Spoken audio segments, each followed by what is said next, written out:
እውቀታችን እንዳይወሰድብን እንዳይሰለብ ገንዘባችን ጤንነታችን እድላችን እንዳይወሰድ ባለበት ቀኑ ያሻሽሉልሃል። ከሚጸልየው ሰው ጋራ ትጣላለህ፣ ከማይጸልየው ሰው ጋራ ትወዳጃለህ። በነገራችን ላይ እኔም ለ7 ዓመት ወደ ገዳም ገብቼ ጠፍቼ ልኑር ልሙት አይታወቅም ነበር።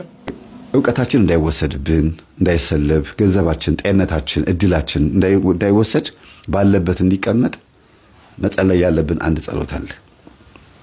አንደኛ ከእውቀት ጋር ከሆነ መልካ ዑራኤል ወይም ድርሳነ ዑራኤል መጸለይ ነው። የእውቀት መልአክ ስለሆነ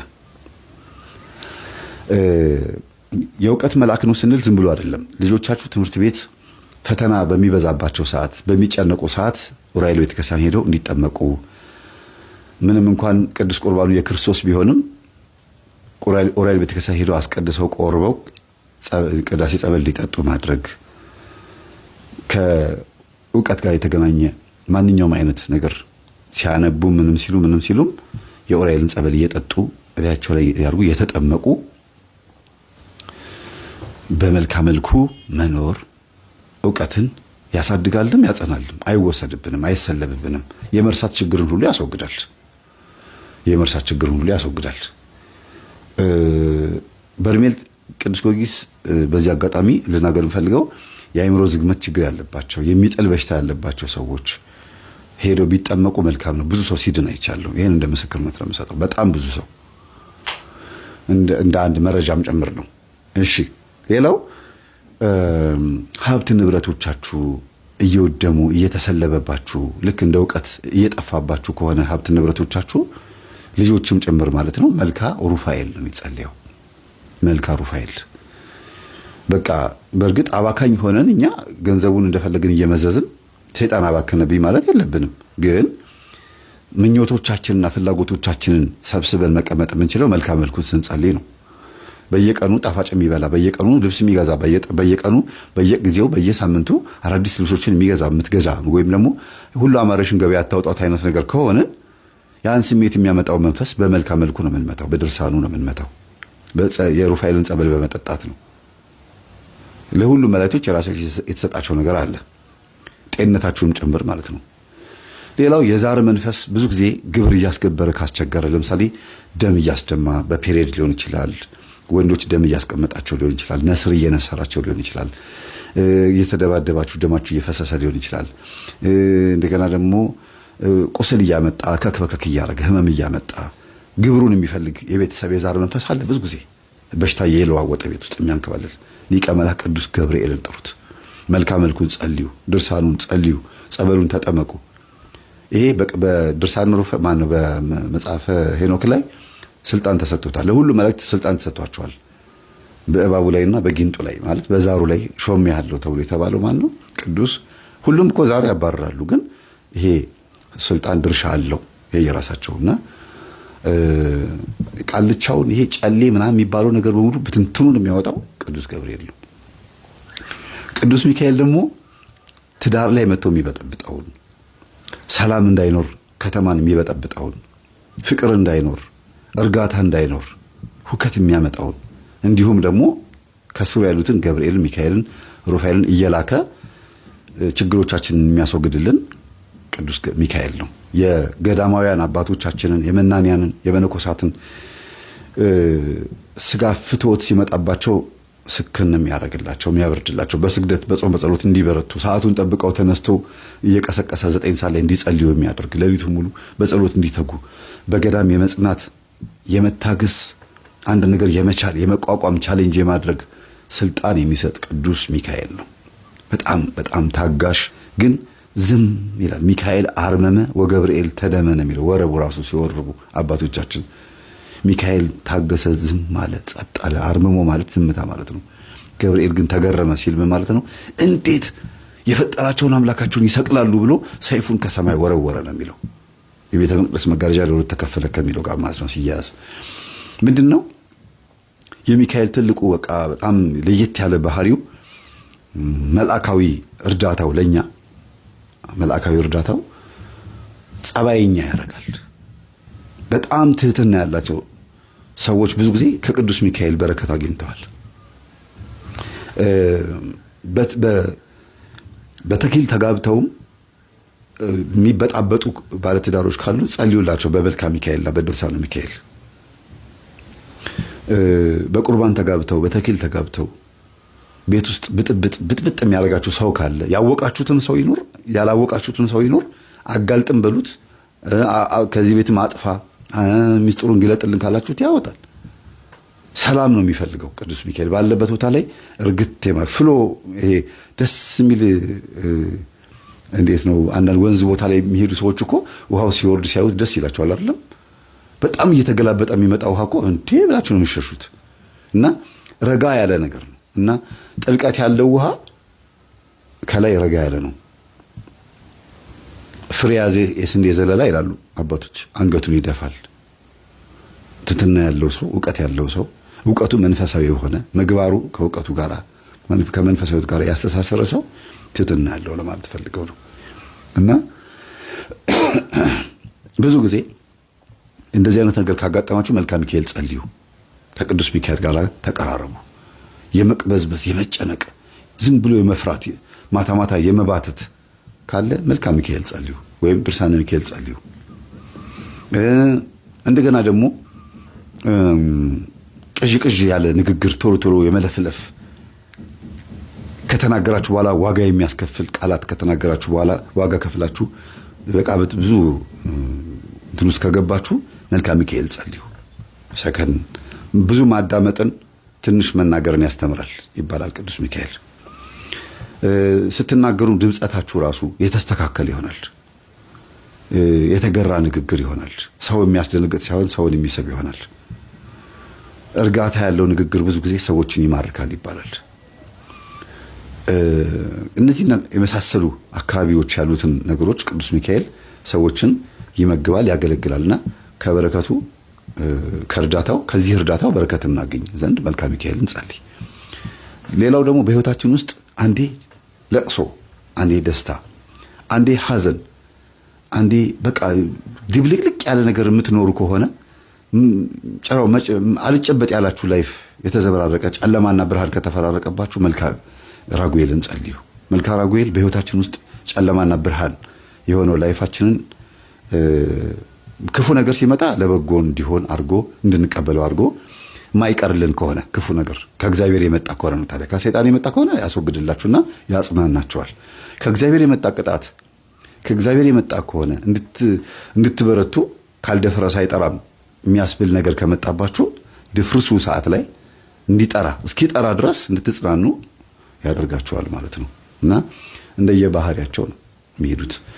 ሌላው መልክአ ሩፋኤል ነው። ማን ነው? መልክአ ፋኑኤል ነው። ቅዱስ ፋኑኤል ምን ያደርጋል መሰላችሁ?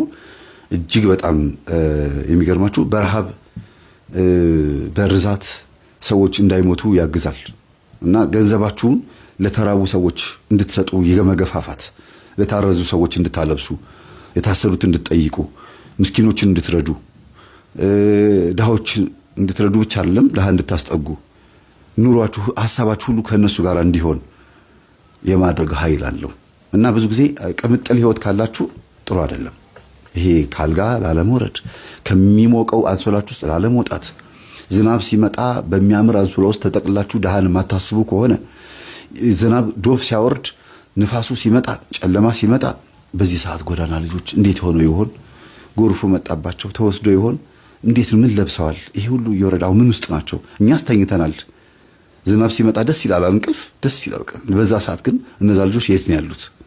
ምን እያደረጉ ነው? እንቅልፍስ ወስዷቸዋል ብሎ ማሰብ የማይችል ጭንቅላት ካላችሁ እንግዲህ መልክአ ፋኑኤልን መጸለይ ነው። መልክአ ፋኑኤል ስትጸልዩ ለተራበ ታበላላችሁ። ገንዘባችሁን በዚህ መልኩ ትንሽ እንዲባረክ ታደርጉታላችሁ። እመቤታችንን በቤተ መቅደስ አምጥቶ መና ሲመግባት የነበረ እስራኤልንም መና እንዲመግባቸው ቅዱስ ሚካኤል ሲልከው የነበረው ፋኑኤልን ነው፣ ቅዱስ ፋኑኤልን ነው። ከዚህ ከምግብ ጋር በተገናኘ ብቻ ሳይሆን የነፍስንም ምግብ ራሱ የነፍሳችን ምግብ እንድንበላ ለቅዱስ ቁርባን እንድንበቃ ሁሉ የመገፋፋት ኃይልም አለው ቅዱስ ፋኑኤል። ቅዱስ ሳቁኤልና ቅዱስ አፍኒን ደግሞ የሚባሉ ሁለት መላእክቶች አሉ። ብዙ ሰው ማያውቃቸው፣ ስዕላቸውን ብዙም አታውቋቸውም። አንድ ሰዓሊ ሲስላቸው አይቻለሁ፣ ቅዱስ ሳቁኤልና ቅዱስ አፍኒንን። እነዚህ ደግሞ ከድንገተኛ አደጋ ያድናሉ። መኪና ሲገለበጥ፣ የተወረወረ ዕቃ ሲመጣ፣ የሆነ ነገር ብቻ ድንገተኛ የሚባሉ አደጋዎች ሲመጡ የማትረፍ የማዳን ከሞት የማዳን ስልጣን ተሰጥቷቸዋል። ያለ ቀናችን እንዳንሞት ሞተንም ከሆነ ነፍሳችን ከስጋችን ሳትለይ በአልጋ ላይ ማቀቅን ምንም አለም እንድንተርፍ የማድረግ ከድንገተኛ ነገር ብዙ ሰዎች ተረፉ ይባላል። ህፃናት ራሱ መኪና ተገልብጦ አዋቂ ሞቶ ህፃናት ይተርፋሉ። ቀናችሁ ሳይሆን እንዳትሞቱ ከእግዚአብሔር ጋር በተሰጣቸው ስልጣን ከአጋንንት እጅ ነጥቀውም ወደ ነፍሳችሁ ወደ ስጋችሁ ነፍሳችሁን የመመለስ ስልጣን አላቸው እና ከድንገተኛ አደጋ አድነኝ ብላችሁ ስትጸልዩ የሚደርሱት እነዚህ ናቸው። እናንተ የምትጸልዩት ወደ እግዚአብሔር ነው። መላእክቶች ግን እንደየስራቸው እየመጡ ያገለግላሉ ማለት ነው። መስሪያ ቤት ለምሳሌ ስራ አስኪያጁ ድርጅቱን የከፈተው ጨርቃጨርቅ ፋብሪካ ከሆነ ድርጅቱ የሰራው ጨርቃጨርቅ ፋብሪካ ልብሱን የምትገዙት ከስራ አስኪያጁ አይደለም። ስራ አስኪያጁ ድርጅቱን የሚያስተዳድረው እንደ ስራ አስኪያጅነቱ ዋና ዋና ስራዎችን ነው። ከስር ግን ዲስፕሌይ ይኖራል፣ ሰርቶ ማሳያ ሱቅ ይኖራል፣ ከዛ ጨርቁን የሚቆራርጥ ይኖራል፣ የሚያጠብ ይኖራል፣ ምናምን ማሽን የሚጠግን ይኖራል። እያንዳንዱ ነገር የሚሰራ የፋብሪካውንም ስራ የሚሰራ አለ። ከዛ ልብሱ ከተመረተ በኋላ ወደ ህዝብ ደግሞ የሚያደርስም አለ። ልክ እንደዛ መላእክቶችም ከእግዚአብሔር እንደራሴ የእግዚአብሔር እንደራሴ ስለሆኑ እግዚአብሔር ምን እንደሚያስብ ምን እንደሚፈልግ ለሰው ባለው መጠን እና ለመላእክት ባላቸው የፍጡርነት መጠናቸው ልክ ይረዱታልና መጥተው ያግዙናል።